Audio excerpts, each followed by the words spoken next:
எல்லாருக்கும் வணக்கம். 2 நாளைக்கு முன்னாடி இந்த வீடியோ பண்ண வேண்டியது சில சந்தர்ப்ப சூழ்நிலைகளால் பண்ண முடியல. என்னென்னா வீட்டை ஒட்டியே கோயிலிருந்து வீட்டை பார்த்த மாதிரியே 2 ஸ்பீக்கரு, விநாயகர் சதுர்த்தி புரிஞ்சிருக்குன்னு நினைக்கிறேன். 3 நாளைக்கு எந்த வேலையும் ஓடலன்னு வச்சாங்களேன். இன்றைக்கி தான் கொஞ்சம் அமைதியாக இருக்குது. முதல்ல நம்முடைய அன்பு சகோதரர், மரியாதைக்குரிய நண்பர் பாரிசாலன் அவர்களுக்கு என்னுடைய மனமார்ந்த வாழ்த்துக்கள் நான் சொல்லிக்கிறேன். தன்னுடைய மிக நீண்ட கனவானன்றதோட நீண்ட நாள் லட்சியத்திற்கான முதல் அடியை பாரிசாலன் அவர்கள் எடுத்து வச்சிருக்காரு. 2 நாளைக்கு முன்னாடி சென்னையில் தமிழ் தேசியவாதிகளுக்கான ஒன்று கூடல் நிகழ்வு ஒன்று நடத்திருக்காங்க. அதாவது பாரிசாலன் அவர்கள் தொடங்கிய இருக்கிற இயக்கத்திற்கான ஒரு முன்னோட்டமாக தமிழ் தேசியவாதிகளுடைய ஒன்று கூடல் நிகழ்வு ஒன்று நடத்திருக்காங்க. 200 பேர் வருவாங்க, இல்லை அது கம்மியாக தான் வருவாங்க அப்படின்ட்டு எதிர்பார்த்து ஒரு ரூமை புக் பண்ணி கிட்டத்தட்ட ஒரு 600 பேர் வந்து அதை நிறச்சி உள்ளே நிற்க முடியாமல் நெருக்கி நின்றுக்கிட்டு சஃபகேட் ஆகிற அளவுக்கு தான் அங்கே அந்த கூட்டம் வந்து நடந்தது. ஏன்னா எதிர்பார்க்கல இத்தனை பேர் வருவாங்கன்ட்டு, அவங்களே எதிர்பார்க்கல. ஆனாலும் பாரிசாலன் மீது அன்பும் அக்கறையும் அதே போல் நம்பிக்கையும் கொண்டு அத்தனை பேர் வந்து அந்த கூட்டத்தை நடத்தியிருந்தாங்க. பார்க்குறதுக்கு உண்மையிலேயே மகிழ்ச்சியாக இருந்தது. என்ன அப்படின்னா, அந்த கூட்டத்தில் என்னென்ன பண்ண போகிறோம், அந்த இயக்கத்தை எப்படி கட்டமைக்க போகிறோம், என்னென்ன மாதிரியான செயல்பாடுகள் இருக்க போகுது அப்படிங்கிறதெல்லாம் பாரிசாலன் அவர்கள் அதில் பேசியிருக்காரு.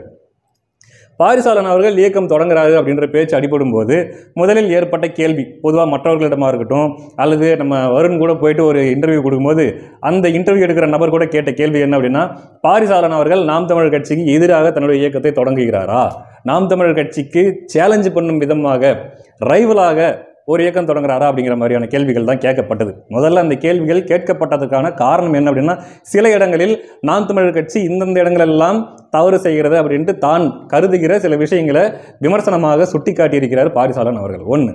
2வது, இந்த தேர்தலில் இந்த கூட்டணி அப்படிங்கிற அந்த பேச்சுவார்த்தை இந்த அடிபடும் போது அதிமுக கிட்ட போய் நாம் தமிழர் கட்சி கூட்டணி வச்சா நல்லாயிருக்கும். ஏன்னா பாஜக இல்லாத அதிமுகவோட நாம் தமிழர் கட்சி போய் கூட்டணி வச்சா பாஜக தனித்து விடப்பட்டு அதனுடைய வளர்ச்சி தடுக்கப்படும். 2வது, திமுகவை உறுதியாக வீழ்த்தி சில சீட்டுகள் கூடுதலாக வாங்கி நாம் தமிழர் கட்சி எதிர்க்கட்சியாக கூட உட்கார்ந்து தமிழ் தேசியத்தை அதிகார மையத்திற்கு கொண்டு போகிற வாய்ப்பு இருக்குது அப்படின்ற மாதிரியான சில அட்வான்டேஜஸ் எல்லாம் பாரிசாலன் அவர்கள் சொல்லிட்டு இருந்தார். அதை எடுத்துக்கிட்டு ஒரு கும்பல் என்ன பண்ணுச்சு அப்படின்னா, இவர் நாம் தமிழர் கட்சிக்கு எதிராக பண்ணுறாரு, அதிமுக கிட்ட காசு வாங்கிட்டு அதிமுகவுக்காக வேலை செய்கிறாரு அப்படின்ட்டுலாம் ஒரு கும்பல் வந்து பரப்பிட்டு இருந்துச்சு. என்ன, பாஜக இல்லாத அதிமுக தான் பாரிசாலன் அவர்கள் சொன்னது. ஒன்ஸ் பாஜக போய் அதிமுக கிட்ட கூட்டணி வச்சதுக்கு அப்புறமா இந்த கூட்டணி பற்றி பேசுறதையே பாரிசாலன் அவர்கள் விட்டுட்டார். நீங்கள் நல்லா கவனிச்சிருந்தீங்கன்னா தெரியும். ஸோ இதையெல்லாம் வச்சு தான் பாரிசாலன் அவர்கள் வந்து அதிமுகவுக்கு எதிராக பண்ணுறாரு, நாம் தமிழர் கட்சிக்கு எதிராக பண்ணுறாரு அப்படின்ற மாதிரிலாம் சில பேர் பேசிட்டு இருக்கிறாங்க. பேசினா பரவாயில்ல, ஒரு தமிழ் தேசியவாதிகள் ஒரு விமர்சனத்தை வைக்கிறாங்க கட்சி மேலே அல்லது கட்சியினுடைய சில செயல்பாடுகள் மேலே விமர்சனத்தை வைக்கிறாங்க அப்படின்னா உண்மையாகவே அது கட்சியின் நலனுக்காக, தமிழ் தேசியத்தின் நலனுக்காக தான் வைப்பாங்களே தவிர யாரும் இந்த கட்சி அழிஞ்சு போயிடணும், இந்த கட்சி வீழ்த்தணுன்ற நோக்கத்தில் விமர்சனமோ எதுவுமே வைக்க மாட்டாங்க. அப்படின்னா பாரிசாலன் அவர்கள் நாம் தமிழ் பண்ணுகிற அவர் இயக்கத்தின் மூலமாக அவருடைய முன்னெடுக்கிற செயல்பாடுகள் நாம் தமிழ் கட்சிக்கு எதிராக இருக்காது, மாறாக அது நாம் தமிழ் கட்சிக்கு நன்மை பயக்கக்கூடிய வகையில் தான் இருக்குன்றதை நான் ஆணித்தரமாக அடித்து சொல்லுவேன். ஏன்னு கேட்குறீங்களா, பாரிசாலன் அவர்கள் தெளிவாக சொல்லிட்டாரு தன்னுடைய நிலைப்பாடு என்ன அப்படின்றது. அது என்ன அப்படின்னா, ஆரியத்துக்கும் திராவிடத்துக்கும் எதிராக தான் இந்த இயக்கம் செயல்படுமே தவிர தமிழ் தேசியம் பேசுகிற கட்சிக்கோ அல்லது மற்ற இயக்கங்களுக்கோ எதிராக இருக்காது அப்படிங்கிற விஷயத்தை தெளிவாக சொல்லிட்டார். அப்படிங்கும்போது அதே மாதிரி இன்னொரு விஷயம், தமிழர்கள் நடுவில் தமிழ் தேசியத்தை விதைக்கிற வேலை தான் எங்களுடைய தலையாய வேலை. ஏன்னா தமிழ் தேசியத்தை பற்றிய புரிதல் பல பேர்த்துக்கு இல்லை, அதை விதைப்பது தான் எங்களுடைய முதன்மையான வேலை. போராட்டங்கள், செயல்பாடுகள் இதெல்லாம் ஒரு பக்கம் இருந்தாலுமே கூட தமிழ் தேசிய அரசியலை தமிழர்கள்கிட்ட சேர்க்கறது தான் முதன்மையான வேலை அப்படின்ட்டு பாரிசாலன் அவர்கள் சொல்கிறாரு. அப்போது தமிழ் தேசிய அரசியலை ஏற்றுக்கொண்டவர்கள், தமிழ் தேசிய அரசியலை புரிந்து கொண்டு உள்வாங்கி கொண்டவர்கள் யாருக்கு ஓட்டு போடுவாங்க? அரசியல் கட்சின்னு வரும்போது யாருக்கு ஓட்டு போடுவாங்க? நாம் தமிழர் கட்சிக்கு தானே. ஏன்னா இருக்கிற ஒரு தமிழ் தேசிய கட்சி அதுதானே. அப்போது பாரிசாலன் அவர்களால் தமிழ் தேசியவாதியாக மாறுகிறவர்கள், தமிழ் தேசிய ஏற்றுக்கொண்டவர்கள், அவர்களுடைய வாக்கு அறுவடையாக போகிறது நாம் தமிழ் கட்சிக்கு மட்டும்தான். அப்போது பாரிசாலன் அவர்கள் நாம் தமிழ் கட்சி எதிராக இயக்கம் தொடங்குறாரு அப்படின்னு பேசுறது ஒரு மிகவும் ஒரு அபத்தமான ஒரு போக்கு. இன்னொரு உதாரணத்துக்கு நான் சொல்கிறேன், இது ரொம்ப முக்கியமான விஷயம். இந்த ஒரு ஒப்பீட்டை வந்து நம்ம பார்க்கணும். என்ன அப்படின்னா, ஆர்எஸ்எஸ் இருக்குது. ஆர்எஸ்எஸ் வந்து வீடு வீடாக போயிட்டு அவங்க பிரச்சாரம் பண்ணுறாங்க, அவர்களுடைய இந்துத்துவ கொள்கைகளை, அவர்களுடைய மதம் சார்ந்த விஷயங்களை அவங்க பரப்புரையாக பண்ணுறாங்க. அப்படின்னும்போது அவர்கள் பரப்புரையால் வரக்கூடிய மக்கள், அதனால் ஈர்க்கப்படுகிற மக்கள் தேர்தலில் யார் ஓட்டு போடுவாங்க? பாஜகவுக்கு தான் ஓட்டு போடுவாங்க. அதே மாதிரி தீக்காவோட வேலைகளால் ஈர்க்கப்படுகிற மக்கள் யாருக்கு ஓட்டு போடுவாங்க? திமுகவுக்கு தான் ஓட்டு போடுவாங்க.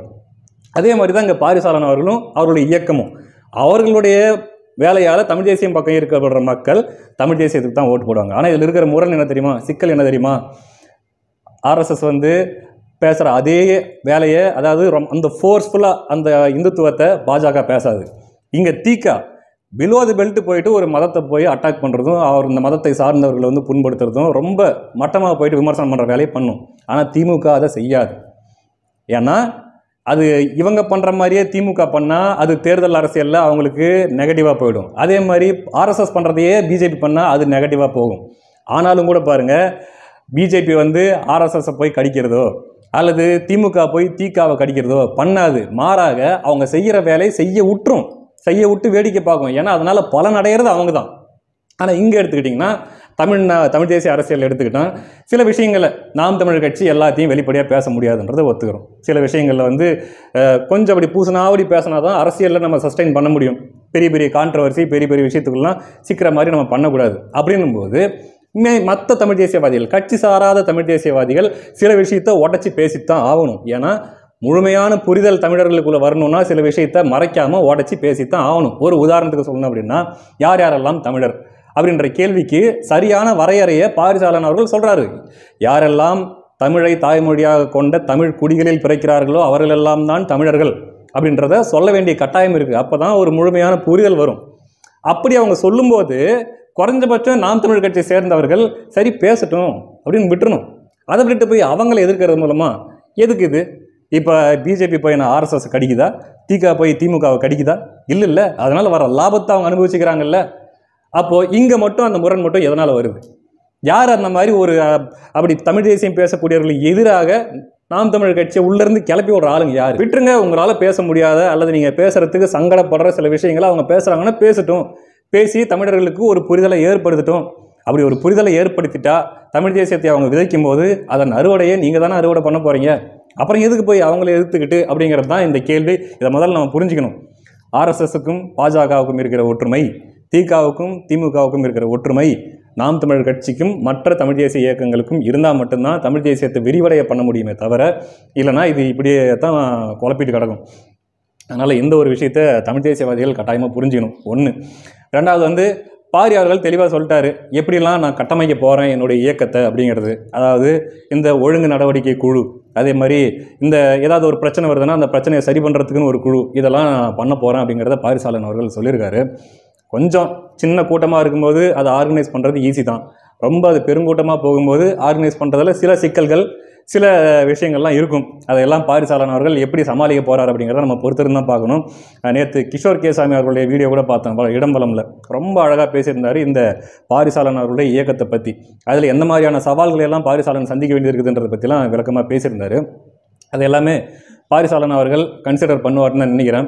இன்னும் கூட அந்த போராட்டங்கள் வந்து நாங்கள் பண்ண போகிற போராட்டங்கள் சும்மா ஒரு அடையாள போராட்டமாக இல்லாமல் ஒரு அந்த போராட்டத்திற்கான நோக்கம் நிறைவேறும் வரை அந்த போராட்டத்தை நாங்கள் தொடருவோம் அப்படிங்கிற மாதிரியானலாம் பாரிசாலன் அவர்கள் பேசியிருந்தார். உண்மையிலேயே அப்படி தமிழ்நாடு முழுக்க அவங்க ஒரு மக்கள் பிரச்சனையை எடுத்து, தமிழர்களுடைய பிரச்சனையை கையில் எடுத்து அது முடியும் வரை ஒரு தீர்க்கமான ஒரு போராட்டத்தை முன்னெடுக்கிறாங்க அப்படின்னா ஒரு பெருமளவு ஆதரவு தமிழ்நாடு முழுக்க பாரிசாலன் அவர்களுடைய இயக்கத்துக்கு கிடைக்கும். ஒரு சின்ன இயக்கமாக தொடங்கப்பட்டது ஒரு மாபெரும் பேர் இயக்கமாக மாறுறதுக்கும் ஒரு பெருங்கடலாக மாறுறதுக்கும் மிகப்பெரிய வாய்ப்பு இருக்குது. அதுக்கான பொட்டன்ஷியல் இருக்குது. ஏன்னா அத்தனை பேரும் மிகுந்த தமிழ் தேசிய உணர்வுள்ள தமிழ் தேசிய பற்றாளர்கள் வந்து சேர்ந்துருக்காங்க. அப்படின்னும் போது அந்த கூட்டத்தை நீங்கள் பார்த்துருப்பீங்க. அந்த கூட்டத்துக்கு வரணும்னு ஆசைப்பட்டு வர முடிஞ்சவங்க தான் அத்தனை பேர். வரணும்னு ஆசைப்பட்டு வர முடியாமல் வருத்தப்பட்டு இருக்கிறவங்க தான் ஏராளமான பேர் வெளியே இருக்கிறாங்க. அப்படின்னும் போது அவர்களுடைய நடவடிக்கை மூலமாக, செயல்பாடுகள் மூலமாக பெரும் தரப்பை தன் பக்கம் ஈர்த்து ஒரு மிகப்பெரிய பேரியக்கமாக மாறி தமிழக அரசியலில் கூட ஒரு தாக்கத்தை ஏற்படுத்தக்கூடிய அளவுக்கு பெரிதாக இயக்கம் வளரவும், பாரிசாலன் அவர்களுக்கும் அதே மாதிரி எப்படியாச்சும் இந்த இயக்கத்தில் சேர்ந்து தமிழ் தேசியத்துக்கு ஒரு தொண்டாற்றணும், இந்த மண்ணுக்காக மக்களுக்காக நம்மளால் முடிஞ்ச போராட்டத்தை செய்யணும் அப்படின்ட்டு அந்த இயக்கத்தில் வந்து சேரக்கூடிய தமிழ் தேசிய சொந்தங்களுக்கும் என்னுடைய மனமார்ந்த வாழ்த்துக்களை நான் சொல்லிக்கிறேன். அடுத்த காணொளியில் சந்திக்கலாம். நன்றி.